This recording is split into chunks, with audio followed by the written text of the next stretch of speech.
Hello, friends, and welcome into Seattle Seahawks Today. I am your host, Tom Downey, and we're going to break down some rumors and news around Seattle coming out of that not good showing against the Giants, which we'll try not to bring up too much, but welcome to life in the NFL. We're going to begin with Russell Wilson and his struggles, which are becoming a troubling trend for this team. The reality is right now, defense played well the past two games. The offense hasn't been that great. Look, there is a lot of blame to go around for this offense. Receivers are dropping passes. Chris Carson let that one bounce off his face mask for an interception. The offensive line has not played great. The play calling, I think, could be improved, especially on short yardage situations.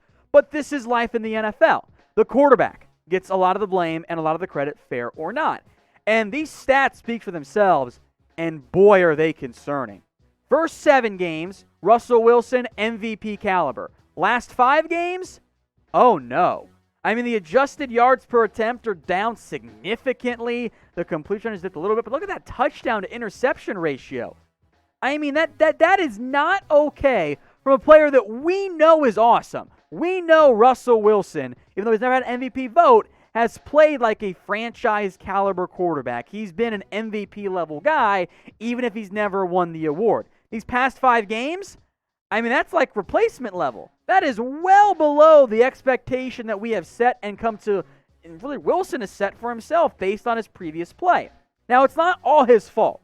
Look, the offensive line is banged up. I know they were down to Jamarco Jones, and then he got hurt, and then practice squad or Chad Wheeler got called up, and Ethan Posick has kind of regressed after a pretty solid start. But Wilson holds the ball too long, and that is something you're willing to deal with if you're Seattle, because he ends up making these awesome plays. So a little bit of good, a little bit of bad. You take the good over the bad every single time.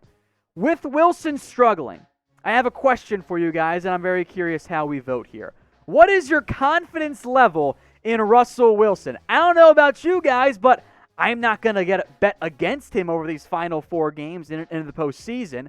I'm not at a 10 or even a 12 like I think I would have been after the first 5 games or so. I've definitely come down. So what is your confidence level right now in Russell Wilson? Rate this for me on a scale of 1 to 10. This will be the pinned comment on today's video. So if you get that ad break here on YouTube, scroll on down and get your votes in.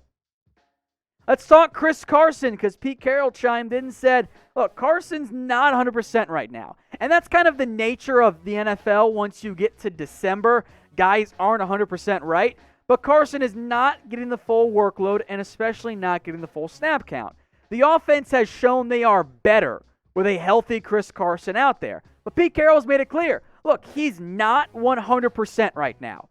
And Carson's trying to gut through it. I get that. I respect it. He needs to get healthier, though. Here's what Carroll had to say verbatim. He's making it to the game is what he's doing right now. His foot is still sore, but he can play. So you can see he looked good. But it's just not 100%, and so we're trying to not overload him. Kind of something similar with Jamal Adams. Now, Carson this year, although it's been a limited workload, has been, I think, in the midst of his best season. He's been a lot more involved in the passing game, too. He caught the lone TD catch against the Giants this past week. He's been effective. And I don't know if Seattle meant to do this, but they kind of had to tell. Chris Carson played 42 snaps against the Giants. Carlos Hyde and DJ Dallas, meanwhile, 18 and 12 respectively. So, fairly even, I guess. Obviously more for Chris Carson. But when Carson was out there, he was going to be involved. Carlos Hyde, DJ Dallas, not really. I don't mind this usage. Carlos Hyde has not been the same guy since he got healthy, by the way. We'll talk about Rashaad Penny in a second. I think getting Chris Carson closer to 100% will be a big deal for this team. Now, as we've done all year, we've kept you guys updated on everything going around the injuries for the Seattle Seahawks. If you want to make sure you're actually getting the videos when we push them out, make sure your notifications are set to all. When you subscribe, YouTube defaults to personalized. That means you might miss out on some videos, so go double check, hit the subscribe bell, and make sure they are set to all as opposed to personalized. Let's talk about Rashaad Penny now, the former first-round pick. Finally, Pete Carroll said today he is set to return to practice on Wednesday after that torn ACL way back in December. Now, once Rashaad Penny returns, there is a 3-week window for the Seahawks to activate him to the active roster. If they don't, he has to go on IR. And they can activate him at any point inside of that 3-week window. So maybe they try to use all 3 weeks, maybe they don't. When Penny's been out there, and there hasn't been that much of it, he has offered explosiveness. Now, I think DJ Reed might handle some return duties, but Penny could do that too if you wanted. I think when Penny returns, probably means a little bit less usage for Carlos Hyde, specifically on passing downs for him and Chris Carson and DJ Dallas. Travis Homer right now is still banged up. I think getting Rashaad Penny back, in light of the injuries that this team has once again dealt with at the running back position, will be a nice boost. We just don't know exactly what Penny's going to look like coming back from that nasty knee injury. Now, today's show is made possible by our sportsbook partner, BetUS. Head over to chatsports.com/bet and make sure you use that URL and the promo code you see on screen, Seahawks125, if you want to get a 125% deposit bonus, or if you're a new BetUS customer, not or, and you can also get a Seahawks jersey. We got Russell Wilson and Jamal Adams. So if you put down $100, that's the minimum to get the deposit bonus, and you're a new customer, you are also eligible to get a Seahawks jersey from now through December 15th. If you have questions on the details or you want to claim your jersey, email us, Seahawks@chatsports.com. So again, new customers only, $100 deposit, sign up, deposit, place a bet, and then email us, Seahawks@chatsports.com. We'll get you guys hooked up. It's the perfect time of the year to get yourself a new Seahawks jersey with Christmas just around the corner. Let's talk Greg Olsen now, because injuries have simply been a staple of this show because there have been so many for Seattle. Greg Olsen, remember, suffered that fascia tear in his left foot back in Week 11. Pete Carroll said today, Olsen, quote, is moving around terrifically. I think then, Carroll confirmed this, there is a chance that Olsen might be able to return before the end of the season. That'd be a nice little addition to this team, given that Seattle wanted to utilize Greg Olsen. Now, this season, it's very much been, injuries notwithstanding, a committee at the tight end spot. There's been some Greg Olsen usage. There's been some Will Dissly, Jacob Hollister as well. These numbers they're almost a nice little three-way split there. I think Olsen offers you a little bit more in terms of reliability at this stage of his NFL career. He's not the same explosive guy, but Seattle paid him.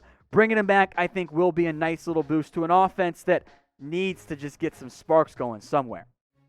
Let's talk defense now. Jordyn Brooks, who many of you know, I did not like that first-round pick. But he's coming off, I believe, his best game of his young NFL career. Played the most snaps he has all season against the Giants, and go figure, the guy who was a tackling machine at Texas, well, was a tackling machine in that game in a run, or Texas Tech, in a run-heavy game plan by New York, especially in that second half. 11 tackles. So for the season, Jordyn Brooks, 38 tackles, 1 tackle for loss, and 2 pass breakups. The one troubling phase of his game, well, it's been pass coverage. And the stats this year, he's been targeted 24 times, allowed 16 completions. That's about 10.2 yards per completion he's allowed this year. If you believe and put any value in PFF grades, which you don't have to, Jordan Wilson has the 5th worst PFF coverage game among qualifying linebackers. So the run defense, it's good, which is what we expected. The pass coverage, well, it's been a little bit concerning. So the Seahawks' first-round pick, Jordyn Brooks, also battled some injury stuff this year, but I think he's going to play more and more down the stretch. I want you guys to grade Brooks this year. A, B, C, D, or F. Where you coming in? I'm not going to give him an A because of the coverage. I'm going to come in more of like a, I think I might be a C. Sorry to be negative. But get your votes in here and grade Jordyn Brooks for Seattle in 2020.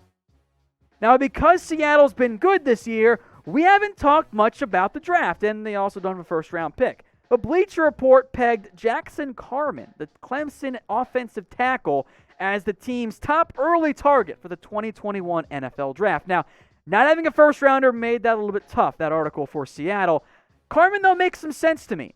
I am looking ahead to the Seahawks depth chart. 2021, Dwayne Brown is aging. You have Mike Iupati, who's been kind of rotating in with Jordan Simmons. Ethan Posic's a free agent. I like Damian Lewis long-term at right guard. Many of you are lukewarm, I'll say, on Brandon Shell.